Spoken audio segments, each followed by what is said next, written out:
Hola, a continuación voy a intentar resumiros la Revolución Rusa de 1917. Como siempre, empezamos por explicar o por desarrollar su definición.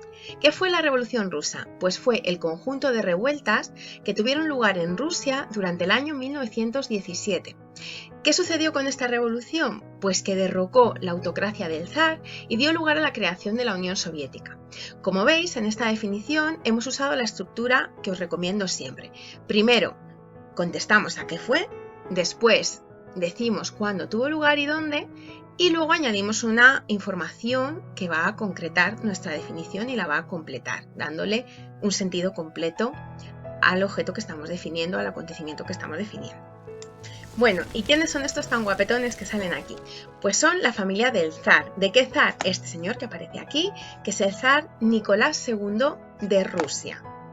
¿Y por qué os pongo aquí estas fotografías? Bueno, pues porque antes de ver las causas de esta revolución de 1917, debemos explicar un poquito el contexto en el que se va a producir. Lo primero que tenemos que tener en cuenta es que el tipo de gobierno que había en Rusia antes de la revolución era la monarquía absoluta.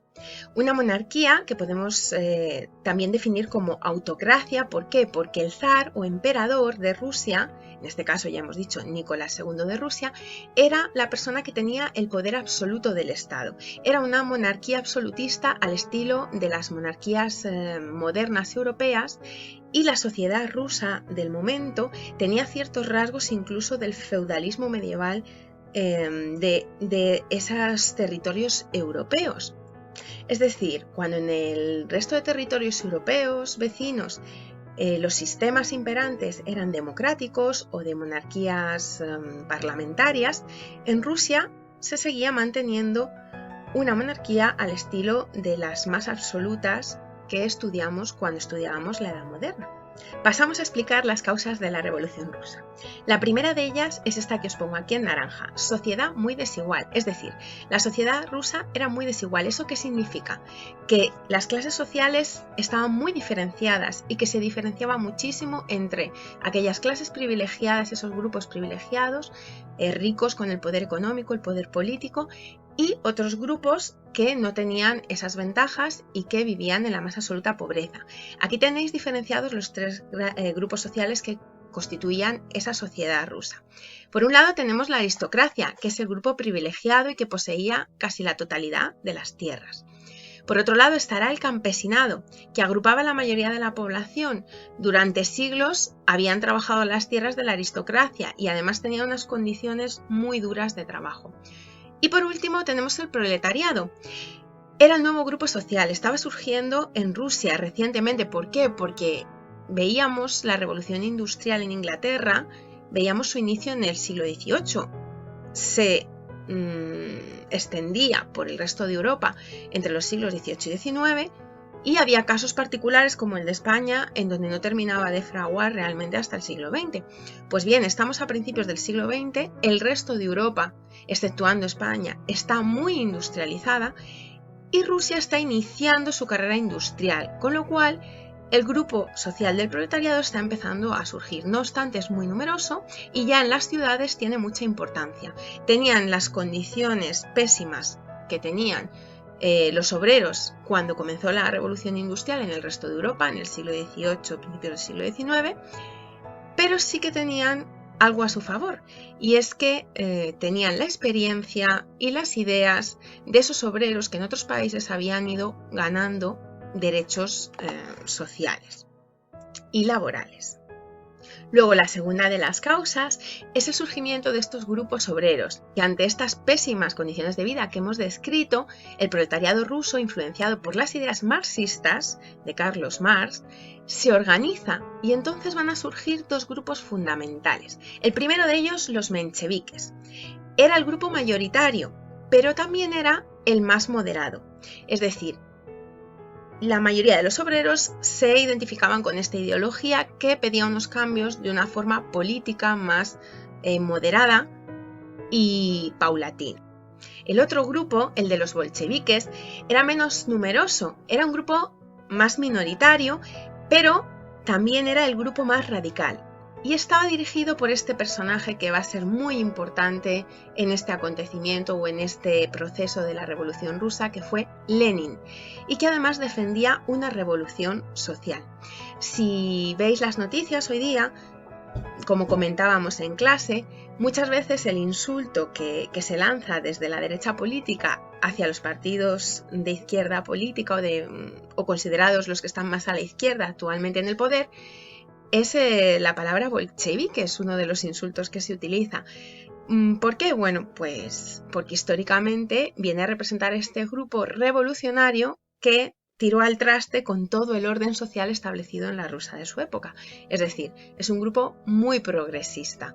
Por eso se hace esa comparativa para desprestigiar o decir lo peligrosos que pueden ser estos grupos políticos desde el bando opositor. La realidad es que, como ya os he explicado más veces, en toda sociedad tenemos siempre dos facciones generales. Un lado que es conservador, porque es el que tiene, el que más tiene, el que tradicionalmente ha acumulado las riquezas y los derechos políticos.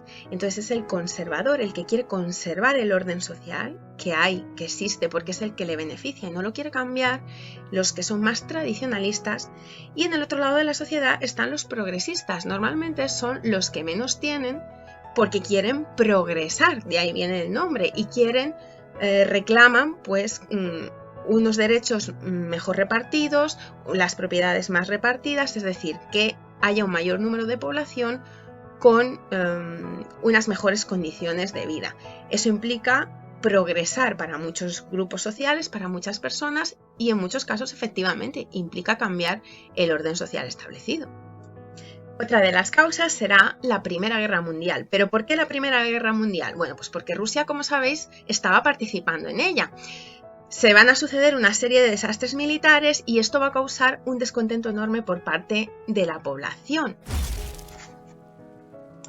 ¿Por qué? Porque, bueno, ya sabéis que cuando hacen falta soldados, pues se van a reclutar de entre las clases populares. Entonces, un gran número de campesinos y de proletarios tuvieron que abandonar sus puestos de trabajo, abandonar el campo para ir a las guerras.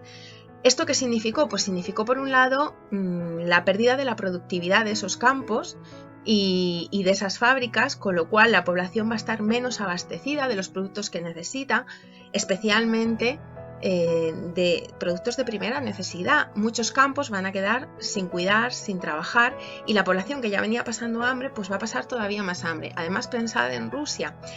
Pensad que no es un país que tenga, a pesar de su gran extensión, que tenga unos campos de cultivo especialmente productivos o especialmente fértiles. ¿Por qué? Bueno, pues primero porque en la mayor parte del país o del territorio tienen unas temperaturas muy bajas durante el invierno, unos inviernos muy largos.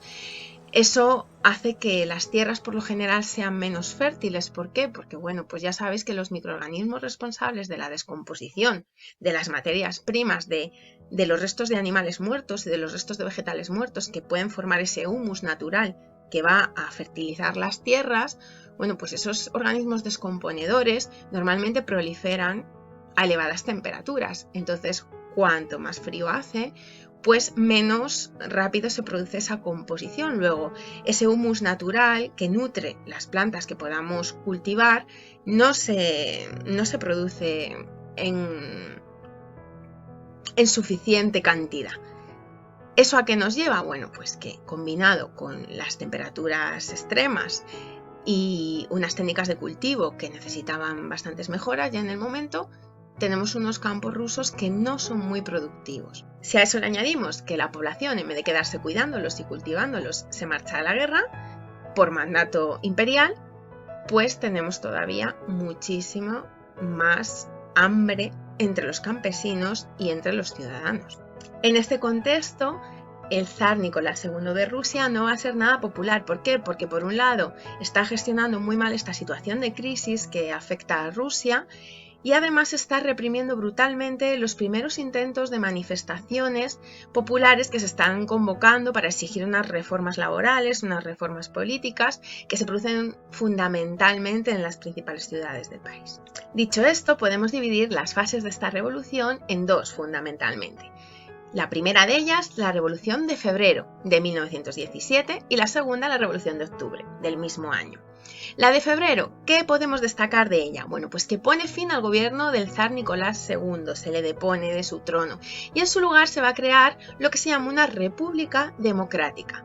¿Quiénes van a estar al mando? Los mencheviques, esta facción más moderada del proletariado. Participará Rusia, como sabéis, en la Primera Guerra Mundial, como estamos comentando, y en esta etapa ya hay un descontento general de la población que está reclamando, entre otras cosas, que se produzca la salida de la guerra.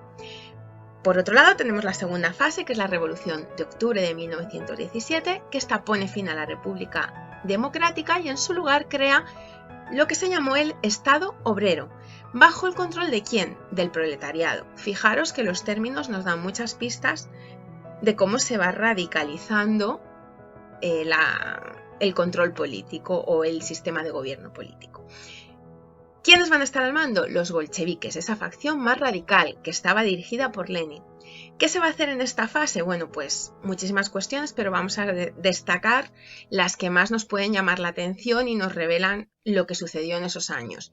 Bueno, pues las tierras de la aristocracia le van a ser expropiadas a los aristócratas y van a ser repartidas entre los campesinos, es decir, directamente les quitan las tierras y las reparten entre los campesinos. Los campesinos antes cultivaban sus tierras, trabajaban sus tierras, probablemente las mismas tierras, pero tenían que dar toda la producción a ese noble, a ese aristócrata que controlaba la tierra.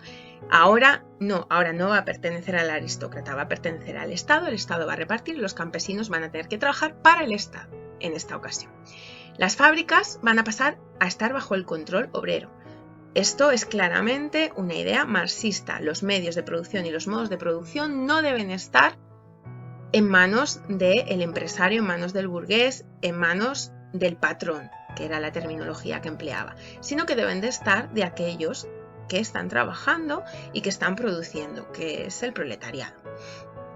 Bueno, se firma además la paz de Brest-Litovsk con Alemania para la salida de la guerra mundial. Se pierde gran cantidad de territorio con la firma de esta paz, no obstante, lo estaban reclamando y se llega a este acuerdo que desde hace tiempo se venía solicitando. Dicho esto, terminamos hoy el vídeo de hoy, pero continuaremos en el próximo vídeo explicando la creación de la Unión Soviética. Buena tarde, mucho ánimo, nos vemos en el próximo vídeo.